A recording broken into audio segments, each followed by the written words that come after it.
যার অঙ্গ হিসেবে পশ্চিমবঙ্গ নগর উন্নয়ন দপ্তরের অধীনস্থ স্টেট আরবান ডেভেলপমেন্ট অথরিটির সহযোগিতায় সাফাই কর্মীদের প্রদান করলেন বিশেষ ধরনের সাফাই কিট, যার মধ্যে রয়েছে মাথা থেকে পা পর্যন্ত ঢাকা বিশেষ ধরনের ভাইরাস রোধী পোশাক, গামবুট, হেলমেট, উন্নত মানের মাস্ক, হ্যান্ড গ্লাভস এবং চশমা, যা পরিধান করে বিভিন্ন ওয়ার্ডের জঞ্জাল সাফাইয়ের কাজ করবেন সাফাই কর্মীরা।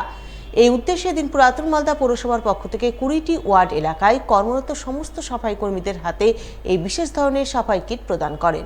কিট বিতরণ পর্বে হাজির ছিলেন পুরাতন মালদা পৌরসভার চেয়ারম্যান কার্তিক ঘোষ সহ বিভিন্ন ওয়ার্ডের কাউন্সিলররা। আজকে এই শহরে ওয়ার্ডের যারা ক্লিনিং করে, সুইপিং করে, স্যানিটাইজ করে এবং বিভিন্ন রৌদ্র থেকে আরম্ভ করে গ্রীষ্ম, বর্ষা এবং অনেক প্রতিকূলতার মধ্যে তারা কাজ করে এবং এই শহরকে পরিচ্ছন্ন রাখে এবং তাদের সেফটির জন্য আমরা আজকে বিভিন্ন কিট প্রদান করলাম। সেই কিটে আপনার কাপড় থেকে আরম্ভ করে ইউনিফর্ম রয়েছে, হেলমেট রয়েছে, চশমা রয়েছে, মাস্ক রয়েছে, গ্লাভস রয়েছে।